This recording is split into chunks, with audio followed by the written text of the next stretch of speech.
नमस्कार, सादर अभिनंदन सभी दर्शकों का। मैं पंडित विनोद भारद्वाज। आज हम चर्चा कर रहे हैं चांडाल योग का जो सिंह राशि पर क्या प्रभाव पड़ेगा। सिंह राशि के नवम भाव में चांडाल योग बनेगा, यानी मेष राशि यहाँ। तो इस राशि में क्या प्रभाव पड़ेगा, हम यही चर्चा करेंगे।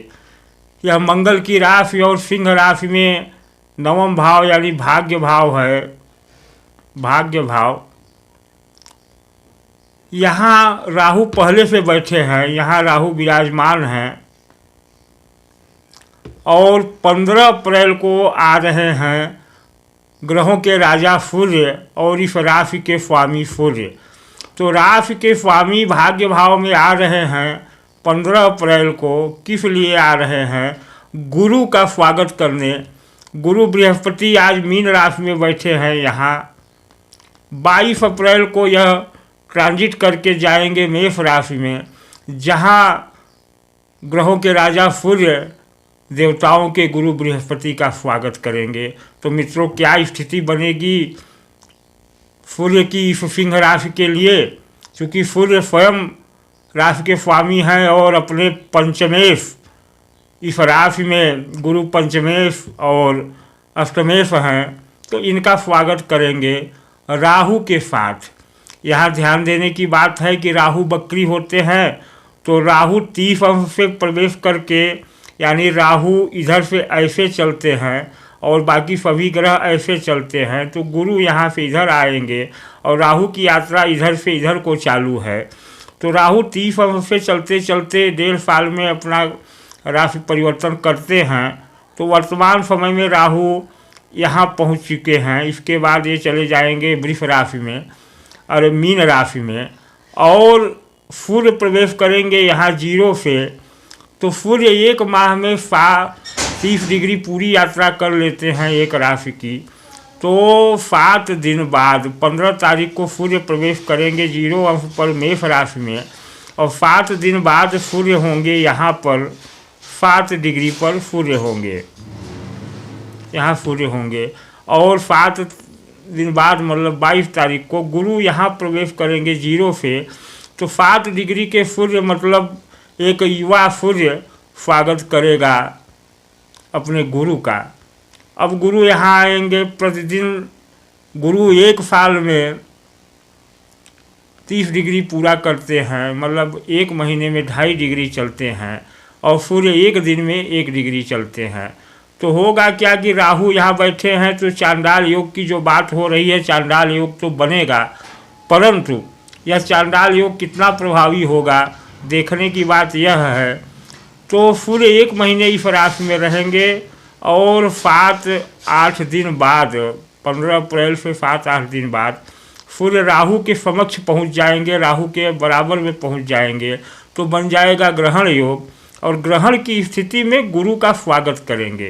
तो गुरु भी यहाँ आ जाएंगे, तो यहाँ 3 दृष्टियाँ शामिल हो जाएंगी। और शनि बैठे हैं यहाँ कुंभ राशि में 7वें भाव में, तो शनि की तीसरी दृष्टि 1, 2, 3 दृष्टि भी यहाँ पड़ेगी। यहाँ गुरु हो जाएंगे और राहु पहले से हैं और सूर्य भी रहेंगे, सूर्य भी रहेंगे। अब ये तीनों दृष्टियाँ कहाँ पड़ेंगी? तो गुरु और राहु को 5वीं, 7वीं और 9वीं दृष्टियाँ प्राप्त हैं। तो 5वीं दृष्टि पड़ेगी कहाँ? 1, 2, 3, 4, 5, यानी राशि पर ही। तो राहु की दृष्टि तो अभी भी पड़ रही है सिंह राशि के लग्न भाव में, इसलिए राहु अभी तक सिंह राशि वालों को भ्रमित करके उल्टे सीधे कार्य कराए और जिससे उनका हानि हुआ। लेकिन अब जब गुरु आ जाएंगे यहाँ, तो गुरु भले ही अंश बल में कमज़ोर हों, लेकिन उन्हें सूर्य का पावर मिलेगा, और सूर्य इस राशि के स्वामी हैं। तो सूर्य का जब पावर मिलेगा, तो 5वीं दृष्टि से जब अपनी ही राशि को देखेंगे, तो अपनी राशि के लिए क्या करेंगे? तो यह भाग्य में बैठकर देखेंगे तो भाग्य की वृद्धि करेंगे। लग्न में व्यक्ति के स्वभाव में, चरित्र में सौम्यता लाएंगे, और जो कार्य बिगड़ रहे थे अभी भ्रमवश, वहाँ गुरु की बुद्धिमत्ता से कार्य बनने प्रारंभ होंगे। यह तो 5वीं दृष्टि का कार्य होगा। 7वीं दृष्टि पड़ेगी पुरुषार्थ भाव पर, तीसरे घर में, जहाँ शुक्र की तुला राशि है 7 नंबर की। तो यहाँ से क्या कराएंगे कि राहु का बल, शनि की दृष्टि और गुरु का ज्ञान मिल करके, और साथ ही यह मंगल की राशि है तो मंगल तीसरे भाव में कारक हो जाते हैं, तो ये सारी ऊर्जा मिल करके तीसरे भाव में अब पुरुषार्थ कराएगी। यहाँ से पुरुषार्थ का भाव होता है तो पुरुषार्थ कराएगी, और इस तरह से सिंह राशि वाले एक नई ऊर्जा, नए जुनून के साथ अपने कार्य में लग जाएंगे। और तब क्या होगा, तो नवम दृष्टि देखिए तो 7, 8, 9 यहाँ गुरु की स्वयं की राशि है और यह ज्ञान संतान का भाव है। तो यहाँ से क्या होगा कि ज्ञान की वृद्धि होगी, समाज में सम्मान बढ़ेगा, मान बढ़ेगा। और कुल मिलाकर के सिंह राशि वालों के लिए यह गुरु का गोचर चूँकि भाग्य भाव में हो रहा है, भले राहु उपस्थित है, चांडाल योग बन रहा है, लेकिन भाग्यवर्धक होगा, क्योंकि राहु जिसके साथ बैठते हैं वैसा स्वभाव बना लेते हैं। तो गुरु जब साथ में आ जाएंगे तो गुरु का स्वभाव बना करके गुरु का प्रतिमान यानी गुरु के भाव और गुरु के फल देने लगेंगे। साथ ही शनि सप्तम भाव में है और यहाँ दृष्टि डाल रहे हैं। सप्तम भाव उनकी स्वयं की राशि है, और शनि जिस राशि में बैठते हैं, जिस भाव में बैठते हैं, उस भाव की वृद्धि कर देते हैं। तो सप्तम भाव है पति पत्नी का भाव, पार्टनरशिप का भाव, तो इसमें वृद्धि करेंगे तो नई पार्टनरशिप, नए प्रोजेक्ट लागू होंगे और इसका लाभ भी मिलेगा। हाँ, ये होगा कि चीज़ों में थोड़ा विलम्ब अवश्य हो सकता है। अब आगे आपको करना क्या है, तो आपको गुरु को बल देना है, और गुरु को बल देने के लिए आपको क्या करना है कि आप जो है मंदिरों में जाएं, मंदिर में सेवा करें, क्योंकि गुरु चांडाल योग में जा रहे हैं तो गुरु को बचाना अनिवार्य है। आपने अगर गुरु को बचा लिया, गुरु को बल दे दिया, तो आपका कल्याण निश्चित होना है। तो आप मंदिर में जाएं, कहाँ जाएं? मंदिर में। किसके मंदिर में? तो ऐसे मंदिर चुने जहाँ भगवान राम और हनुमान का दरबार हो, उस मंदिर में जाएं। मंदिर में थोड़ी साफ सफाई करें, सेवा करें, तो गुरु को बल मिलेगा। और क्या करें? प्रातः काल त्राटक करें, यानी सूर्योदय के समय सूर्य को देखें बिना पलक झपकाए, या जितना कम से कम पलक झपका सकते हों, तो आपको सूर्य का भी बल मिलेगा, और तब आपकी तरक्की होने से कोई नहीं रोक पाएगा। हाँ, आपको कुंडली में यह देखना है कि गुरु किस स्थिति में है। गुरु कहीं अंश बल में कमज़ोर तो नहीं, गुरु कहीं 6वें, 8वें, 12वें त्रिक भाव में तो नहीं बैठे हैं। अगर ऐसा है, या गुरु पर किसी पाप ग्रह यानी शनि और राहु की दृष्टि तो नहीं है, तो ऐसा है तो कुछ विशेष उपाय करने होंगे जो कुंडली देखकर ही बताए जा सकते हैं। और साथ में राहु को देखें कि राहु किस भाव में बैठे हैं। तो यदि गुरु, राहु और मंगल आपकी कुंडली में अच्छे हुए, और साथ ही राशि के स्वामी सूर्य, तो यह ग्रहण योग, यह चांडाल योग आपको बहुत कुछ देकर जाएगा, बहुत कुछ देगा। तो इसलिए मित्रों, अपनी कुंडली को देखें और दिखवाएं और तदनुसार उपाय करें। तो यह चांडाल योग जो इतना भ्रम फैलाया जा रहा है, यह आपको लाभ देगा।